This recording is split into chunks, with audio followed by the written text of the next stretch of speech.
கிறிஸ்துவின் சபையார் வழங்கும் கிறிஸ்துவின் வசனம் நிகழ்ச்சியை கேட்க உங்கள் யாவரையும் அன்புடன் அழைக்கிறோம்.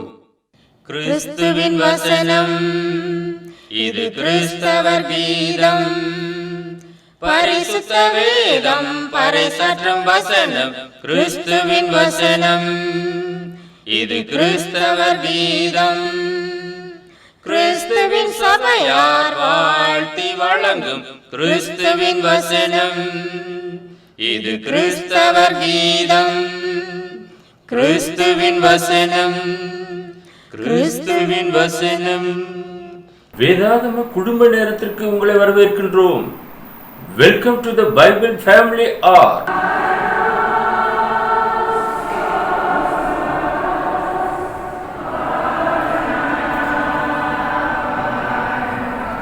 நம்முடைய ஆண்டவரும் இரட்சகருமாகிய இயேசு கிறிஸ்து சொல்லியிருக்கிறார், வேத வாக்கியங்களை ஆராய்ந்து பாருங்கள், அவைகளால் உங்களுக்கு நித்திய ஜீவன் உண்டென்று எண்ணுகிறீர்களே, என்னை குறித்து சாட்சி கொடுக்கிறவைகளும் அவைகளே என்று. யோவான் எழுதின சுவிசேஷம் 5வது அதிகாரம் 39வது வசனம். எனவே நாமும் வேத வாக்கியங்களை ஆராய்ந்து கற்றுக்கொள்ளுவோம். கிறிஸ்தவருக்குள் பிரியமானவர்களே, ஆண்டவரே இயேசு கிறிஸ்து மூலம் உங்களை வாழ்த்துக்களை சொல்கிறோம். இன்று நாளிலே வத்தலக்குண்டு கிறிஸ்டின் சபை அர்ஜுன் ஐயா அவர்கள் செய்தி கொடுக்கிறார். அதை பார்த்து ஆசீர்வாதத்தை நீங்கள் பெற்றுக்கொள்ளுங்கள். அன்பானவர்களே, வேதாகம குடும்பங்கள் நிகழ்ச்சிக்கு உங்கள் யாவரையும் நம்முடைய ஆண்டவராய் இயேசு கிறிஸ்துவின் பரிசுத்தமான நாமத்தில் உங்களை வாழ்த்தி வரவேற்பதிலே மிகுந்த மகிழ்ச்சி அடைகிறோம். பைபிள் ஃபேமிலிஸ், இதே நாளிலே யோவானின் குடும்பத்தை குறித்து நாம் தியானம் செய்யும்படியாக இருக்கின்றோம். The family of John. 5 காரியங்களை நாம் தியானம் செய்யும்படியாக இருக்கின்றோம். மார்க் எழுதின சுவிசேஷம் 1வது அதிகாரம் 19-20 வசனங்கள். ஆண்டவராய் இயேசு கிறிஸ்து அவர் அவிடம் விட்டு சற்று அப்புறம் போனபோது செபதேயுவின் குமாரன் யாக்கோபும் அவன் சகோதரன் யோவானும் படவிலே வலைகளை பழுது பார்த்து கொண்டிருக்கிறதை கண்டு உடனே அவர்களையும் அழைத்தார். அப்பொழுது அவர்கள் தங்கள் தகப்பனாகிய செபதேயுவை கூலி ஆட்களோடு கூட படவிலே விட்டு அவருக்கு பின் சென்றார்கள். They left their father Zebedee in the ship with her servant and went after Jesus. எவ்வளவு அருமையான ஒப்பு கொடுத்தல் என்று பாருங்கள். தங்கள் வலைகளை பழுது பார்த்து கொண்டிருக்கிறார்கள். இயேசு கிறிஸ்து அந்த வேளையிலே அவர்களை அழைக்கின்றார். யாக்கோபு யோவான் அவர்களை அழைக்கின்றார். அவர்கள் அந்த வேலைகளை விட்டுவிட்டு இயேசுவுக்கு ஊழியம் செய்யும்படியாக தங்களை முழுவதுமாக ஒப்பு கொடுத்து அங்கே இயேசுவின் பின்னே கடந்து சென்றார்கள். இவன் அப்போஸ்தலர்களே ஒருவன் என்று மத்தேயு எழுத்தாளன் நமக்கு தெளிவாக குறிப்பிட்டிருக்கிறார். மத்தேயு 10வது அதிகாரம் 2வது வசனம். அந்த 12 அப்போஸ்தலருடைய நாமங்களாவன, முந்தினவன் பேதுரு எனப்பட்ட சீமோன், அவன் சகோதரன் அந்திரேயா, செபதேயுவின் குமாரன் யாக்கோபு, அவன் சகோதரன் யோவான். அப்போஸ்தலருடைய அந்த அட்டவணையிலே இங்கே யாக்கோபு யோவான் இடம்பெற்றிருக்கிறதை நாம் பார்க்கிறோம். இருவரும் சகோதரர்கள், ஒரே குடும்பத்தை சார்ந்தவர்கள், கர்த்தருடைய உன்னதமான ஊழியத்திற்கு தங்களை அர்ப்பணம் செய்தார்கள். ஒரே குடும்பத்திலே வேலை பார்க்கக்கூடாது என்று அர்த்தம் அல்ல. ஒரே குடும்பத்திலே பிதாவாகிய தேவனை நாம் ஆராதனை செய்கிறோம். நானும் என் வீட்டார்மோ வென்றால் கர்த்தரையே சேவிப்போம் என்று யோசுவா சொன்னது போல நாம் சொல்லுகிறோம். ஒரே குடும்பத்தை சார்ந்தவர்கள் தான். அந்த ஒரே குடும்பத்தை சார்ந்தவர்கள் கர்த்தருடைய பணியை செய்யும்படியாக ஒப்பு கொடுக்கும்போது அந்த பெற்றோர்கள் அந்த பிள்ளைகளை உற்சாகப்படுத்த வேண்டும். ஒருவர் வேலை செய்தால் போதும், ஒருவர் உலக பிரகாரமான ஒரு வேலையை செய்யலாம் என்று ஊழியத்துக்கு ஒப்பு கொடுக்கக்கூடிய பிள்ளைகளை ஒருபோதும் நாம் தடுக்கக்கூடாது. அது இருவராக இருந்தாலும் சரி, மூவராக இருந்தாலும் சரி, ஒருவராக இருந்தாலும் சரி, கர்த்தருடைய உன்னதமான ஊழியத்திற்கு தங்களை அர்ப்பணம் செய்யக்கூடிய உங்களுடைய அருமையான பிள்ளைகளை தேவ சமூகத்திலே ஒப்புக்கொடுங்கள். அவர்களும் இந்த பூமியிலே சந்தோஷத்தோடு ஜீவனுள்ள தேவனுக்கு ஊழியம் செய்யட்டும். சீமோனுடைய கூட்டாளிகள் என்று நாம் பார்க்கிறோம், யாக்கோபும் யோவானும். லூக்கா எழுதின சுவிசேஷம் 5வது அதிகாரம் 10வது வசனம், சீமோனுக்கு கூட்டாளிகளான செபதேயின் குமாரனாகிய யாக்கோபும் யோவானும் அந்தபடியே பிரமித்தார்கள். அப்போது இயேசு சீமோனை நோக்கி, பயப்படாதே, இது முதல் நீ மனுஷரை பிடிக்கிறவனாய் இருப்பாய் என்றார். இவர்கள் கூட்டாக இருந்து மீன்பிடி தொழிலை செய்து கொண்டிருந்தார்கள். ஆண்டவராய் இயேசு கிறிஸ்து ஒரு முறை வரும்போது 2 படகுகள் நிறுத்தப்பட்டிருந்தது. அதில் ஒரு படகுல ஏறி அவர் அங்கே கடந்து செல்லுகிறார். அப்பொழுது அவர் போதனை செய்தார் ஜனங்களுக்கு. பேதுரு சொல்லுகிறான், ராவெல்லாம் நாங்கள் மீன் பிடித்தோம் ஆண்டவரே, ஒன்றும் அகப்படவில்லை என்று சொல்லுகிறான். கடலின் ஆழத்திலே தள்ளி கொண்டு போய் வலைகளை போடுங்கள் என்று சொல்லும்போது அங்கே அதிகமான மீன்களை பிடித்தார்கள். உதவிக்கு அநேகரை அழைத்தார்கள். 2 படகுகள் நிறைய மீன்களை நிரப்பினார்களாம். அந்த அளவுக்கு இயேசுனுடைய வார்த்தையின்படியே போட்டு மீன்களை பிடித்தார்கள். பேதுரு, ஆண்டவரே, நான் ஒரு பாவி என்று அவன் அறிக்கையிடுகிறான். இதையெல்லாம் அவன் பார்த்த உடனே அப்பொழுதுதான் அவர்களை அழைக்கின்றார், என் பின்னே வாருங்கள், நான் உங்களை மனுஷரை பிடிக்கிறவர்களாக மாற்றுவேன் என்றார். அங்கே பேதுரு அந்திரேயாவும் வலைகளை விட்டுவிட்டு ஆண்டவருக்கு ஊழியம் செய்யும்படியாக அர்ப்பணம் செய்தார்கள். அதே போல யாக்கோபும் யோவானும் தங்களை முழுவதுமாக அர்ப்பணம் செய்தார்கள். இந்த சமயத்திலே அவனுடைய கூட்டாளிகளான செபதேயும் குமாரனாகிய யாக்கோபும் யோவானும் பிரமித்தார்கள். இத்தனை திரளான மீன்கள் அவருடைய வார்த்தையின்படியாக நம்ம போட்டு பிடித்திருக்கிறோமே என்று அவைகளை பார்த்து பிரமித்தார்கள் என்று நாம் இந்த வசனத்திலே பார்க்கிறோம். அன்பானவர்களே, இயேசுவினுடைய அழைப்பு உன்னதமான அழைப்பாக இருக்கிறது. அதை நாம் ஏற்றுக்கொண்டு அவருக்கு நாம் ஊழியம் செய்யும்போது ஒரு மன நிறைவை நாம் நிச்சயமாக அடைய முடியும். இரண்டாவது பார்க்கும்போது, இவன் இயேசுவுக்கு அன்பாய் இருந்தவன் என்று வேதம் சொல்லுகிறது. யோவான் 21வது அதிகாரம் 20வது வசனம், பேதுரு திரும்பி பார்த்து, இயேசுவுக்கு அன்பாய் இருந்தவனும் ராபோஜன பண்டிகையில் அவர் மார்பில் சாய்ந்து, ஆண்டவரே, உம்மை காட்டிக் கொடுக்கிறவன் யார் என்று கேட்டவனும் ஆகிய சீசன் பின்னே வருகிறதை கண்டான். அவன் யார் என்றால் யோவான். அவனை பற்றி வேதம் சொல்லுகிறது, இயேசுவுக்கு அன்பாய் இருந்தவனும். இந்த சுவிசேஷ புஸ்தகத்தை எழுதினதும் அதே யோவான் தான்.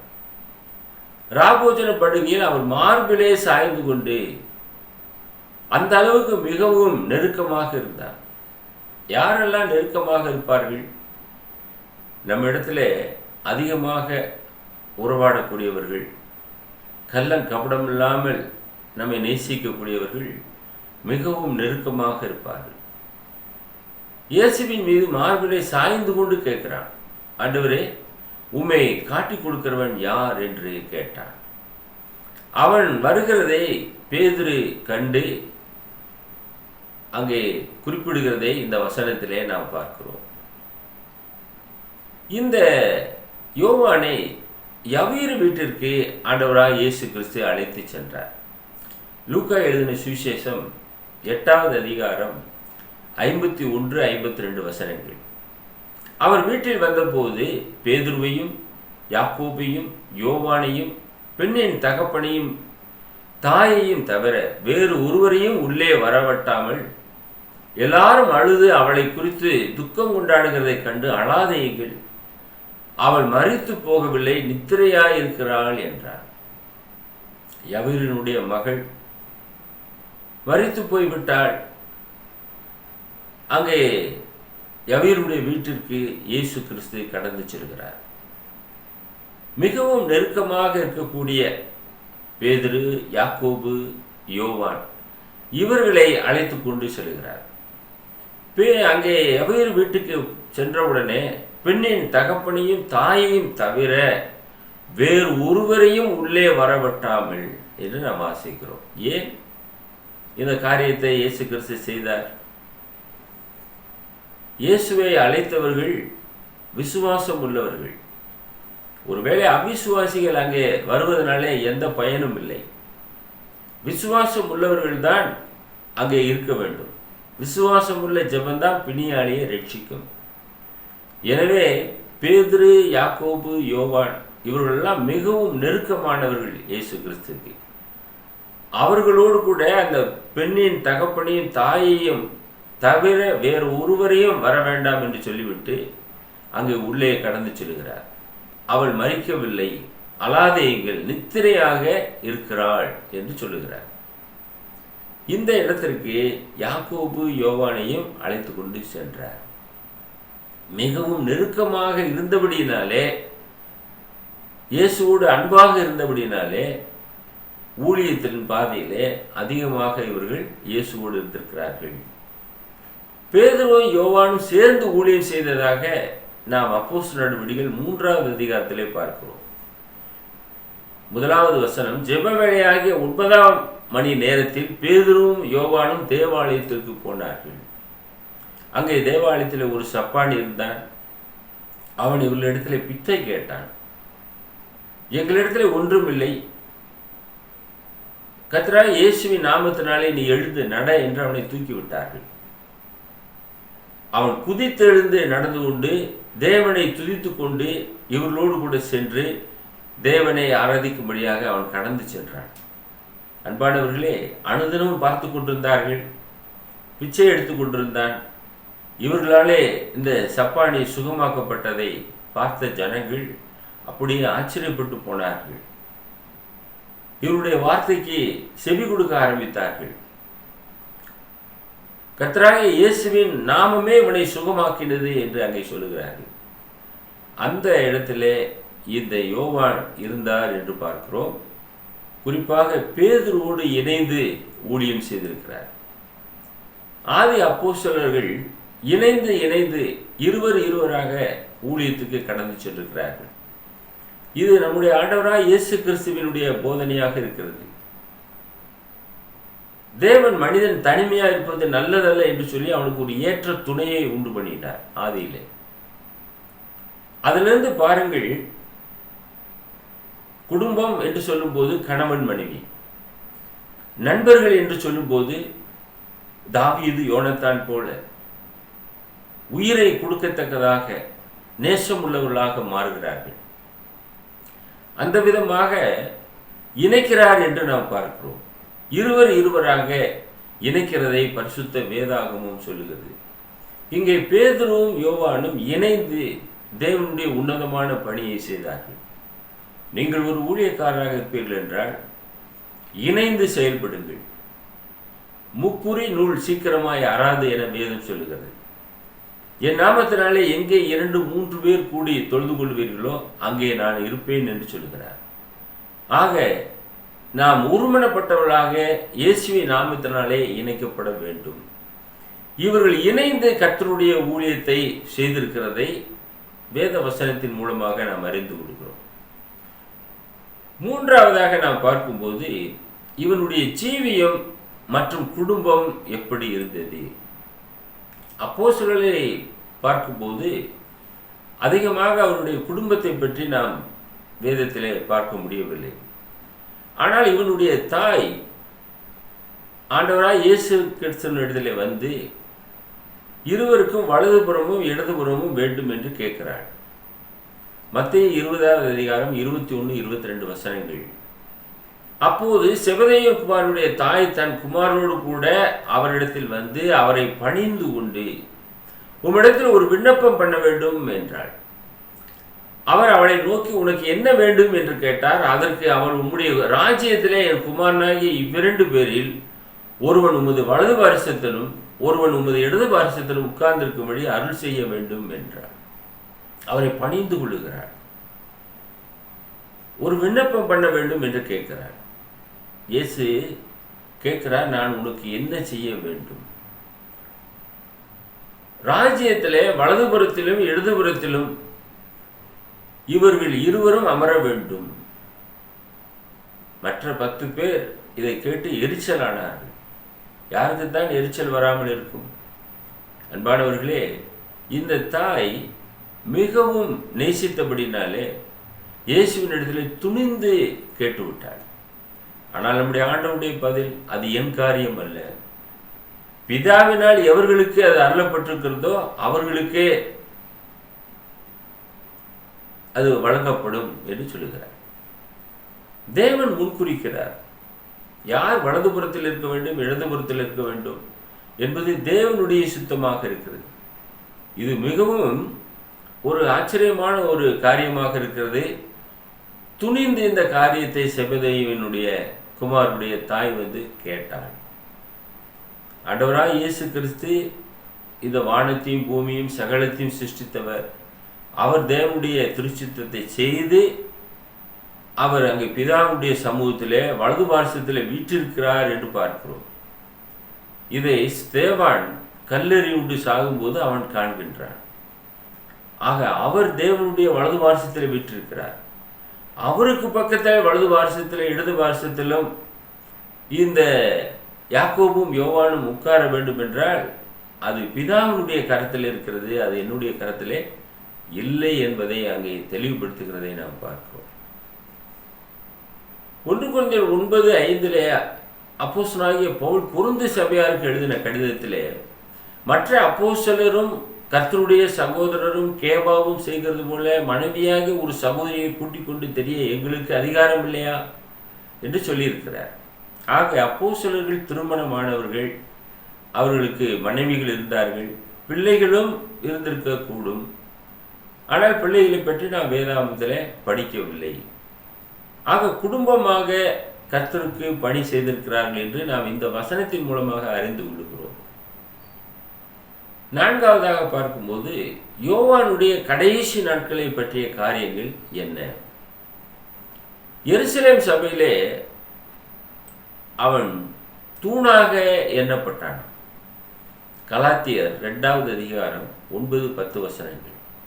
எனக்கு அளிக்கப்பட்ட கிருபையை அறிந்தபோது தூண்களாக எண்ணப்பட்ட யாக்கோபும் கேபாவும் யோவானும் தாங்கள் விருத்த சேதனம் உள்ளவர்களுக்கும் நாங்கள் புறஜாதிகளுக்கும் பிரசங்கிக்கும்படி அந்யோன்ய ஐக்கியத்திற்கு அடையாளமாக எனக்கும் பர்னபாவுக்கும் வலது கை கொடுத்து தரித்திரரை நினைத்து கொள்ளும்படிக்கு மாத்திரம் சொன்னார்கள்.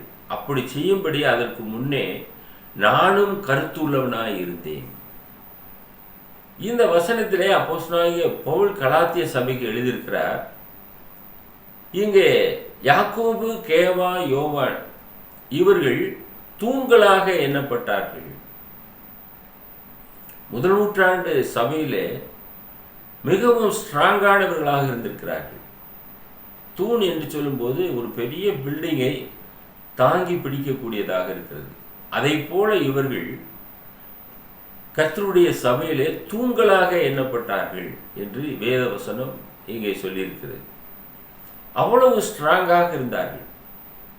இயேசு கிறிஸ்துவினுடைய நாட்களிலும் சரி, இயேசு கிறிஸ்து பரமேறி சென்ற பிறகும் முதல் நூற்றாண்டு சபையிலே மிகவும் வைராக்கியம் உள்ளவர்களாக, தங்களை முழுவதுமாக அர்ப்பணம் செய்தவர்களாக, எந்த விதமான கஷ்டங்கள், பாடுகள், பிரச்சனைகள், போராட்டங்கள் வந்த போதிலும் உறுதி உள்ளவர்களாக நிலைத்திருந்து அங்கே ராஜ்யத்தின் சுவிசேஷத்தை அறிவித்திருக்கிறார்கள்.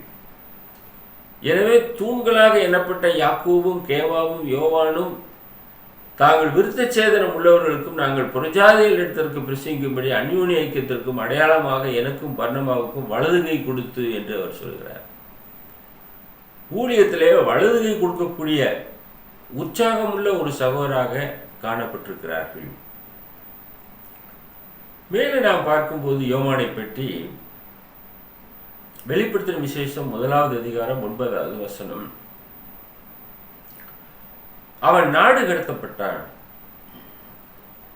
உங்கள் சகோதரனும் இயேசு கிறிஸ்துவின் நிமித்தம் வருகிற உபத்திரவத்திற்கும் அவருடைய ராஜ்யத்திற்கும் அவருடைய பொறுமைக்கும் உங்கள் உடன் பங்காளனுமாயிருக்கிற யோவானாகிய நான் தேவ வசனத்தின் நிமித்தமும் இயேசு கிறிஸ்துவை பற்றிய சாட்சி நிமித்தமும் பத்மு என்னும் தீவிலே இருந்தேன். பத்மு தீவிற்கு அவர் கடத்தப்பட்டார். ஒரு தீவுக்கு ஒரு மனிதன் கடத்தப்படுகிறான் என்றால் அவன் ஒரு பெரிய ஒரு குற்றவாளியாக இருக்க வேண்டும். அப்படிப்பட்டவனைத்தான் தீவிலே போய் விட்டு விடுவார்கள். அவன் தப்பித்து வர முடியாது. இந்த விதமாக யோவானை நாடு கடத்தி தீவிலே போய் விட்டு விட்டார்கள். அந்த தீவு பத்மு தீவாக இருந்தது. அங்கும் கர்த்தருடைய வார்த்தை அவனுக்கு உண்டானது. அப்பொழுது அவர் எழுத ஆரம்பித்தார். பரிசுத்தமான வேதாகமும் எவ்வளவு கஷ்டத்தின் பாடுகள் மத்தியில் எழுதப்பட்டிருக்கிறது என்பதை எண்ணிப்பார்கள். அப்போஸ்தலனாகிய பவுல் சுவிசேஷத்திற்காக கட்டப்பட்டவனாக இருந்து கொண்டு எழுதுகிறேன் என்றெல்லாம் எழுதியிருக்கிறார். நிருபங்களில் எழுதும்போது சிறைச்சாலையிலே கட்டுண்டவனாக எழுதியிருக்கிறார். இந்த விதமாக நாம் இயேசுவின் நிமித்தமாக தள்ளப்பட்டு விட்டோமே என்ற ஒரு கவலை அவர்களுக்கு இல்லை. அதை சந்தோஷமாக எண்ணினார்கள். சுவிசேஷம் என்பது தேவனுடைய நற்செய்தி. இயேசு கிறிஸ்து நமது பாவத்திற்காக மரித்து அடக்கம் பண்ணப்பட்டு 3ஆம் நாள் உயிரோடு கூட எழுந்தார். இந்த உன்னதமான சுவிசேஷத்தை எந்த சூழ்நிலையிலும் நாம் அறிவிக்க ஆயத்தம் உள்ளவர்களாக இருக்க வேண்டும். இந்த வேலையை ஆதி அப்போஸ்தலர்கள் செய்தார்கள். அவன் பத்மு தீவில் இருந்து கொண்டு அங்கே தேவனுடைய வல்லமை உள்ள வார்த்தைகளை எழுதினான் என்று நாம் அறிந்து கொள்கிறோம். வெளிப்படுத்தின விசேஷம் 19:10 அப்பொழுது அவனை வணங்கும்படி அவனுடைய பாதத்தில் விழுந்தேன். அவன் என்னை நோக்கி, இப்படி செய்யாதபடிக்கு பார், உன்னோடும் இயேசுவை குறித்தும் சாட்சியிட்ட உன் சகோதரோடு கூட நானும் ஒரு ஊழியக்காரன், தேவனை தொழுது கொள். இயேசுவை பற்றின சாட்சி தீர்க்க தரிசனத்தின் ஆவியாய் இருக்கிறது என்றான்.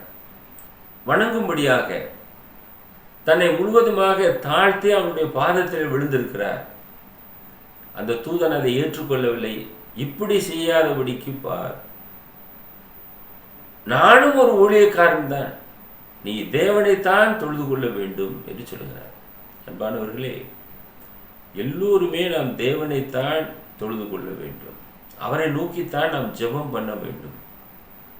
எந்த ஒரு மனிதனை நோக்கியோ நம்முடைய கோரிக்கைகளை வைப்பதனால அந்த கோரிக்கைகள் நிறைவேறப் போவது இல்லை.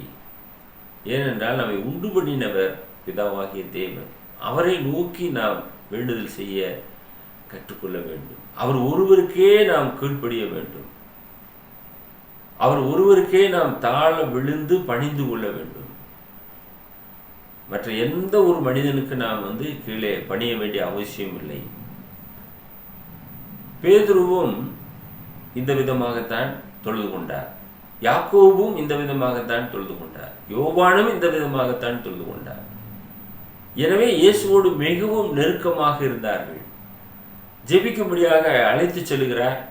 ஒரு கல்லறி தூரம் போய் அவர் ஜெபித்துக் கொண்டிருந்தார். இவர்களையும் ஜெபிக்கும்படியாக சொன்னார். ஆக தனித்தனியாக பிதாவாகிய தேவனை நோக்கி அவர்கள் ஜெபம் பண்ணினார்கள். தேவன் ஒருவருக்கே நாம் கீழ்ப்படிய வேண்டும் என்ற ஒரு உபதேசத்தை நாம் அறிந்து கொள்கிறோம். 5வதாக நமக்கான பாடம் என்ன? தேவன் இந்த யோவானை அற்புத விதமாக பயன்படுத்தினார். அவர் எழுதின சுவிசேஷ புஸ்தகம் 1வது அதிகாரம் முதல் 3 வசனங்கள், ஆதியிலே வார்த்தை இருந்தது, அந்த வார்த்தை தேவனிடத்தில் இருந்தது, அந்த வார்த்தை தேவனாய் இருந்தது. The word was in the beginning and the word was with God and the word was God. வார்த்தை தேவனோடு இருந்தது என்று பார்க்கிறோம். அந்த வார்த்தை தான் ஆண்டவராய் இயேசு கிறிஸ்து. வார்த்தையாக வெளிப்பட்டார். அவர் சொல்ல ஆகும், அவர் கட்டளையிட நிற்கும். அவர் சொன்னபடியே அப்படியே ஆகிவிட்டது. காற்றையும் கடலையும் பார்த்து இறையாதே அமைதலாகிறது என்றார், அது அமைதலாகிறது. மரித்து போன ஒருவனை பார்த்து லாசருவே வெளியே வா என்று சொல்கிறார். மரித்தவன் உயிரோடு கூட வருகிறார். என்ன ஆச்சரியமான காரியம்! அந்த வார்த்தை தான். வேற எந்த விதமான காரியத்தையுமே அவர் பயன்படுத்தவில்லை.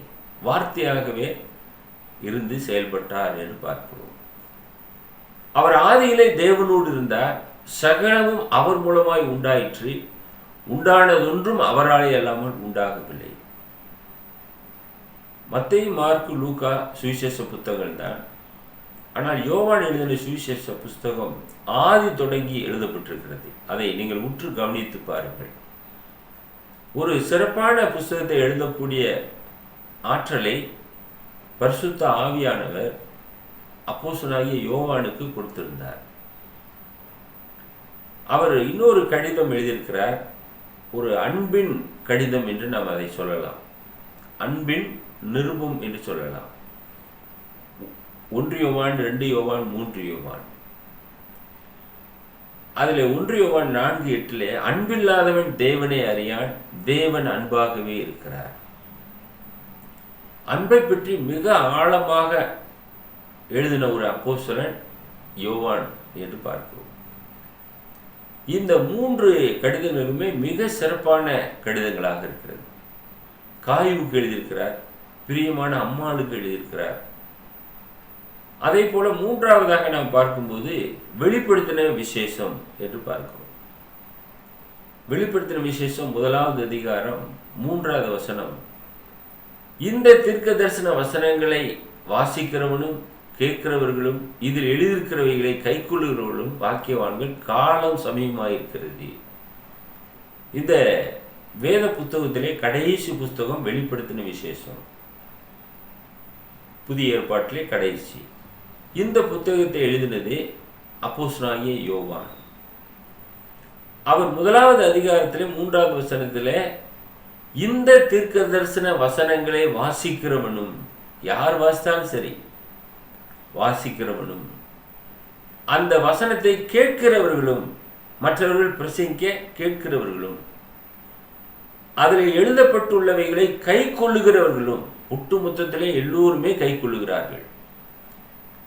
வாசிக்கிறவனும் கை கொள்ளுகிறான், கேட்கிறவனும் கை கொள்ளுகிறான், எல்லோருமே கை கொள்ளுகிறார்கள்.